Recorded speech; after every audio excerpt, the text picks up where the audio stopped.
So I saw the new Sonic the Hedgehog movie, and it is pretty fucking lame. Now this is definitely not a film I was super excited to see. When I saw the original trailer with the original design of Sonic, it looked like something that was so bad it's good, a train wreck style movie. When they decided to go through and redesign the character, I kind of lost all interest, even though, albeit the character design is better than the original, I kind of lost a lot of interest in seeing it. I would say with the general kind of buzz this film has gathered, I decided to go watch it, and honestly I was pretty bored throughout the entire film. The writing's bad, the CGI's bad, the cinematography's bad, the soundtrack and score is really bad and kind of obnoxious at points. Sonic himself is probably one of the most irritating characters I've ever seen in a movie in at least a really long time. They kind of pass him off as this kind of like naive, childish, cute creature, but in reality he's kind of just a bratty, temperamental stalker.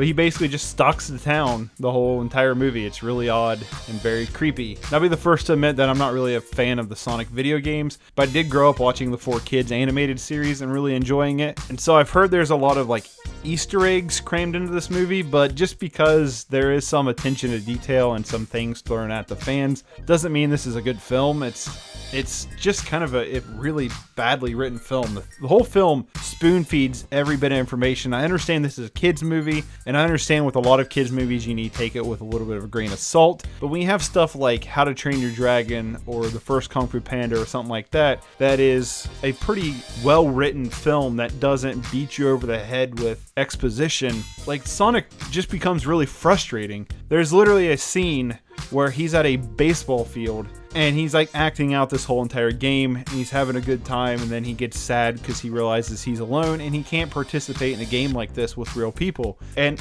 we got that, but the film decides to go, and I'm really sad and alone because I can't talk to people. And it's like, no shit. In all honesty, there is a lot of bad with Sonic, but there are some things I enjoyed. For one, I did like the world, the home world that Sonic comes from. It was a pretty interestingly designed world, and the way they use the rings in this film is really entertaining. They have some really good ideas with the rings, and they kind of incorporate them in the film pretty well, although the ending, how it was going to end, became very predictable very quickly. When the rings mainly started getting used in the film, you kind of go, I know exactly how this is going to end. And the only other thing I can really give this film credit for is Jim Carrey. Jim Carrey gives like a Nick Cage almost level performance in this film. He goes all in, goes absolutely crazy through the entire film, and he is without a doubt the most enjoyable part of the film. Every time he was on screen, it was pretty entertaining. Every time Sonic was on screen, I was just kind of annoyed and irritated. This film also has some really strange product placement thrown throughout the entire film. Like Zillow has a whole advertisement, there's a product placement of Corona beer, which is really odd, and Olive Garden, which was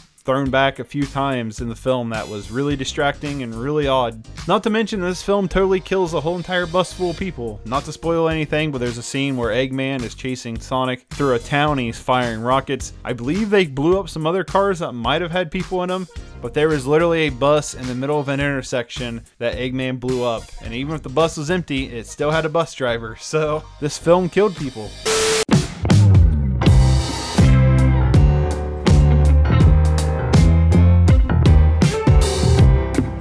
So I finally got around to seeing Birds of Prey and the fantabulous emancipation of one Harley Quinn. I'm sorry, I mean Harley Quinn, Birds of Prey. And it was pretty okay. I went in with little to no expectations, and those expectations were met. I pretty much thought this would be a female Deadpool with the breaks of fourth wall and self-deprecating humor. It pretty much was. Honestly though, there are some great things to say about this film. For one, the action scenes, the way they are handled was handled really well. A lot better than I was expecting, and honestly, pretty great. I would definitely like to see Cathy Yan, if I'm pronouncing her name correctly. I would definitely like to see her direct something a lot more action oriented, and every time the action scenes would come on the screen, I felt really thrilled and was really kind of impressed with some of the stunt work and choreography that they did. The soundtrack is pretty sweet. I'm not talking about the original score, which is incredibly forgettable, but the licensed music soundtrack that they had throughout the film. They picked a good selection of songs that also felt to fit the film pretty well as well. And Margot Robbie makes a really good Harley Quinn. She does really good in this role, and honestly, I can't really see anybody else doing better than her. I just don't feel like this film was really necessary or really had a lot to offer as a Harley Quinn story. Basically what I'm saying was there's a lot of downtime and there's a lot of stuff thrown in this film that is really uninteresting. There's some definite angles that they could take with Harley Quinn and make a feature-length film out of it, but this angle just